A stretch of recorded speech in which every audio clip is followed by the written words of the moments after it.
Welcome to the WRAL Daily Download. I'm WRAL Investigative documentary reporter and producer Cristin Severance. Our recent WRAL documentary, Crisis Next Door, explores the impact on families of illicit fentanyl. My guest today is WRAL photojournalist Jay Jennings, who spoke with me about his work on this documentary and his deep personal connection to one of the families interviewed in the doc. Take a listen to my conversation with Jay. So, Jay, first off, how many documentaries have you done with WRAL? Cristin, I think the total is now 115. Wow. It's kind of hard to believe. So many stories. So many, yeah. I mean, when you think about your body of work and just all of these stories, I mean, what's that like? What is that like thinking back on really the privilege you've had? Boy, you hit the privilege is the word.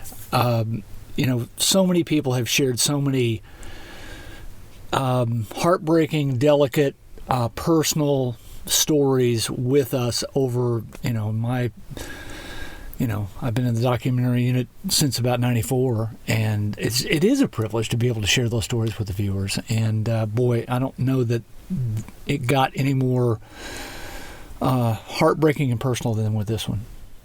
I know it wasn't easy. No. And I know it's personal. And let's explain, we really do want to talk about this personal connection. And so for those who have not seen Crisis Next Door, you can see it right now on WRAL.com, or you can go to the WRAL documentary YouTube page and watch it. And in it, we try to explain what fentanyl is. We talked to experts, and we really told these heartbreaking stories of loss. We sat down with families, with parents, 3 sets of parents who all lost children, to fentanyl. And they were not easy interviews, Jay. No, they were not. Not at all. To hear parents talk about the loss that they've suffered, and anyone, a loved one has lost someone to addiction, and in this case fentanyl, it was gut-wrenching. It was. And for you personally, one family, you knew them. Yes, Jeff and Lori Nash. We've known Jeff and Lori since before they were married, actually. Jeff was actually my son's second grade teacher in elementary school, and that's how we got to know him. Still remember meeting him on Meet the Teacher night. Wow. And his wife, his future wife, Lori, was also a teacher at that same school. And we've known them over the years. Been close friends, went to church with them, and we were humbled whenever Jeff and Lori asked us to be godparents to their daughters, Amanda and Casey. So you're listening to Jeff and Lori Nash explain what happened to their daughter, to 27-year-old Amanda, mm-hmm. who tragically died, from a fentanyl overdose. She went off to college in Boone. She was super bright, had this great childhood, was in a band, had 2 jobs. I mean, they both said they had no idea that she was involved in any of this. And, when Lori answered the door to 2 police officers standing there saying, is Amanda Nash your daughter? She says yes. And they said, she's no longer with us. And they later find out that it's a fentanyl overdose. I mean, so you are listening to this story as a photographer, but this is your goddaughter. Mm-hmm. What was that like? It was awful. It was awful. I've cried during interviews before, but these were different tears this time around, because it was this. They were talking about somebody that I knew and loved, and these are words spoken by people that we love who are in pain, and it also was reminding me of the of Jeff calling and letting us know that Amanda had died, I was going through all that again, and it's just, I'm struggling to find the words now to describe what it was like to do that, because it's, it was hard, very hard. I'll be back after the break with more from Jay Jennings.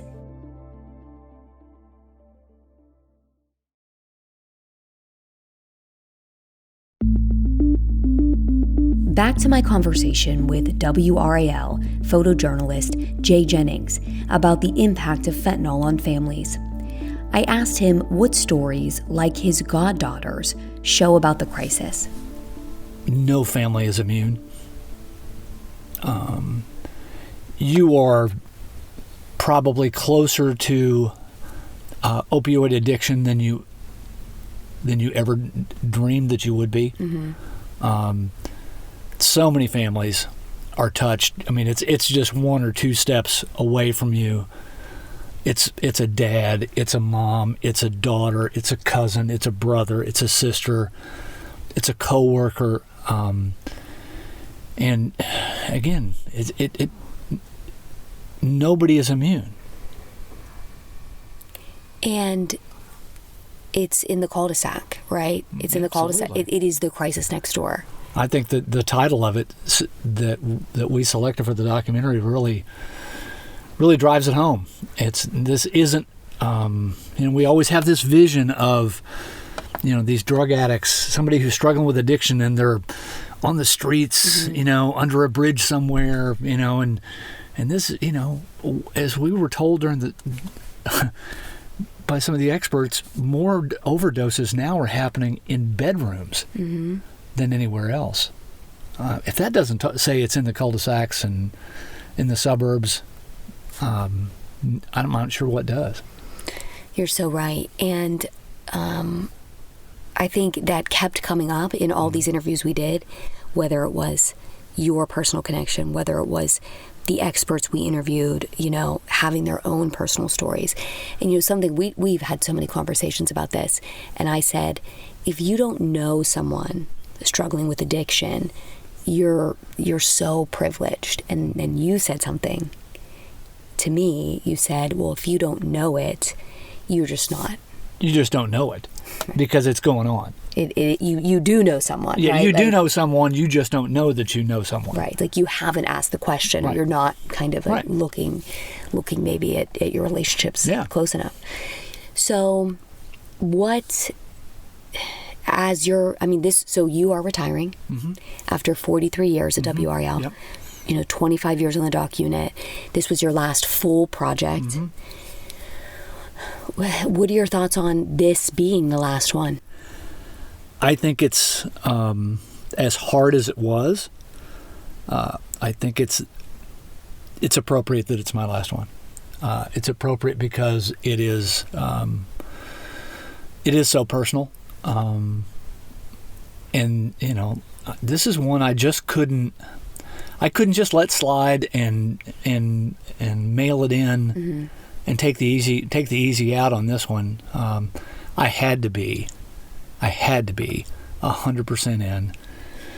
And as you and I talked, I kind of emptied myself on this one, emotionally, as much as anything else. It was hard, and I'm grateful that this is the story I got to tell, as much as it hurt. And what would you like to say to Jeff and Lori? Well, in our interview, Jeff talked about how he felt like he failed as a parent and as a dad. And I can certainly understand why he feels that way. But I will say, I would say to Jeff, as my friend, you didn't fail. You didn't fail at all. You were great parents. We watched you parent those girls, and you guys did an amazing job. The fact of the matter is that as parents, we're supposed to help our kids become great adults. And people still make bad choices, and some of those choices are fatal. Sadly. Very much. Well, Jay, thank you so much for talking with us about this. We both knew that we would talk about your connection. I mean, when we were doing the documentary, we were trying to identify families to include in the documentary. And I know your son, Jason, said, well, what about Jeff and Lori Nash, right? Yeah. And when he asked the question, I was like, oh, gosh, I've got to at least ask. I've never made that phone call before to somebody that, again, somebody I was so close to, somebody that I love so much that now I'm going to ask you to share the most devastating news that you've ever received, and not just with me, but with the viewers of WRAL. And that's... and I didn't know what he'd say. And he talked to Lori, and they agreed, and, what a privilege. And we're so thankful and grateful for them to talk about this. And Jeff and Lori and the other families in the documentary, I mean, they really said that it's all they have left. I mean... Exactly. Cristin, I want to ask you, because I don't know that there was anybody we've asked to be part of this program who had a story like this to tell who said no. Why do you think people were so ready and willing to share those stories? I think they all said, look, nobody wants to revisit the worst day of their lives. But they all said it really was the only thing they had left. Like, talking about it, sharing this story, letting people know, pay attention. Because if you don't, this could be the outcome. This was the way that they could have some good come out of the tragedy. They could redeem this. This story could be redeemed in some way by sharing it with others. Right. And I will say, you and I have talked about this a lot. I have been doing this for about 20 years, and I think half that time I've really subscribed to this notion of never read the comments. And I don't mean on all platforms, but specifically YouTube. I don't like getting into the comment section. I find the comments unhelpful, and at their worst, it's a very toxic place to be. I agree. I've pretty much had the same policy. Yes, just don't go in there because it's just not going to be helpful. Right. Well, I was wrong. Yeah. I was wrong on that, because if you go to our YouTube video of this, I mean, it's over 200,000. Over 250,000, I think. It's close to that. And views. And if you read the comments, these stories resonated. People, the vast majority of comments are insightful. They're inspiring. They're heartbreaking. And above all else, these stories resonated with people. And that is why Jeff and Lori shared their story. That is why the Stevensons, who lost two sons to this, that is why, Christy Barker Cummings talked about her 17-year-old son and shared this incredible story of forgiveness.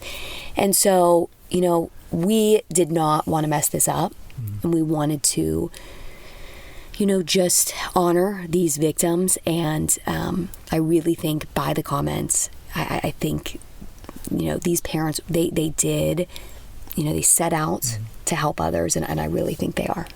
And the fact of the matter is, there were really a couple of major things at play.